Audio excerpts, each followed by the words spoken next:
नमस्कार। आज हम एक दिलचस्प कहानी पर बात करने वाले हैं। चेतन भगत का नॉवल वन अरेंज्ड मर्डर। हाँ, ये एक जासूसी कहानी है, पर इसमें भगत का वो टिपिकल टच भी है। ह्यूमर, दोस्ती और इंडियन फैमिली ड्रामा। बिल्कुल। हमारे पास इसके चैप्टर वाइज समरीज हैं, तो कोशिश रहेगी कि कहानी के जो मेन पॉइंट्स हैं, किरदार हैं, उनको अच्छे से समझें। जरूर। कहानी घूमती है दो दोस्तों के इर्द गिर्द, केशव राजपुरोहित और सौरभ माहेश्वरी। दिल्ली में रहते हैं और मजे मजे में एक डिटेक्टिव एजेंसी चलाते हैं, जी डिटेक्टिव्स। हाँ, और कहानी में ट्विस्ट तब आता है जब सौरभ की अरेंज्ड मैरिज तय होती है प्रेरणा मल्होत्रा से। प्रेरणा, जो एक काफी अमीर पंजाबी फैमिली से है। यहीं से सारा किस्सा शुरू होता है। अच्छा, किरदारों की बात करें तो केशव थोड़ा प्रैक्टिकल लगता है, मजाकिया भी। और सौरभ, वो तो बिल्कुल प्यार में डूबा हुआ है। हाँ, पूरी तरह।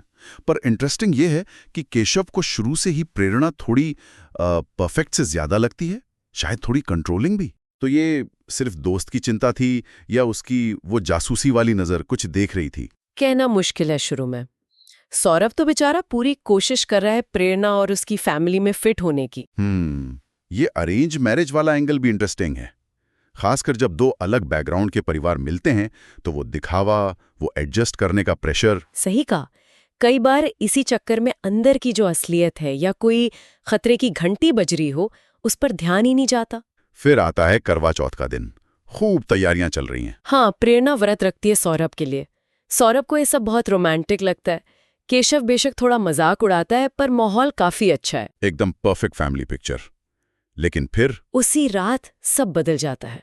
प्रेरणा छत पर जाती है चांद देखने, और वहीं से वो नीचे गिर जाती है, मौके पर ही मौत। घर में कोहराम मच जाता है।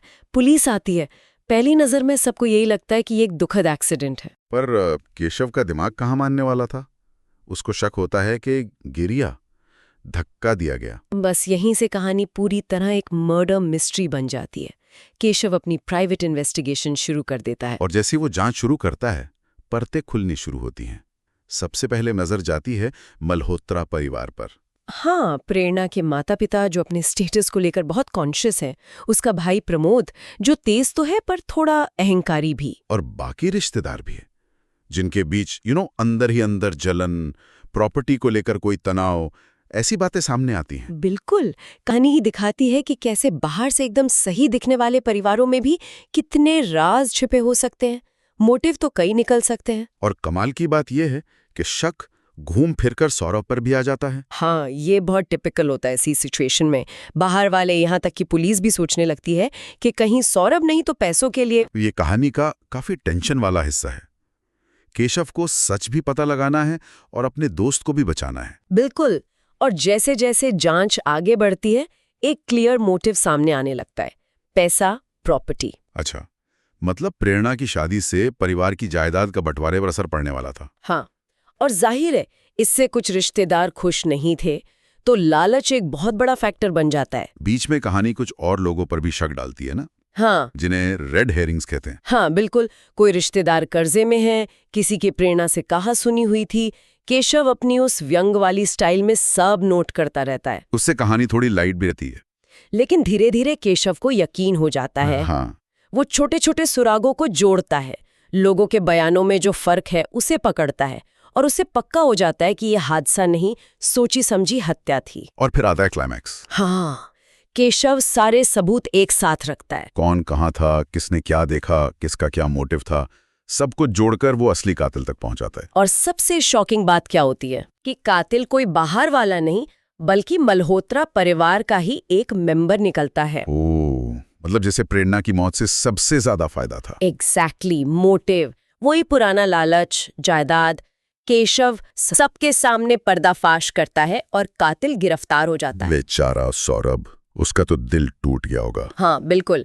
लेकिन ये पूरी घटना उसे जिंदगी का, रिश्तों का, प्यार का एक कड़वा सबक सिखा जाती है, और केशव के साथ उसकी दोस्ती और गहरी हो जाती है। तो अगर हम कहानी को समेटें तो ये क्लासिक हूडानिट है, किसने किया। हाँ, पर चेतन भगत के स्टाइल में, जिसमें इंडियन फैमिली ड्रामा है, ह्यूमर है, सस्पेंस है, प्यार, लालच, अरेंज मैरिज की कॉम्प्लेक्सिटीज, दोस्ती, धोखा, ये सब थीम्स हैं इसमें। सही।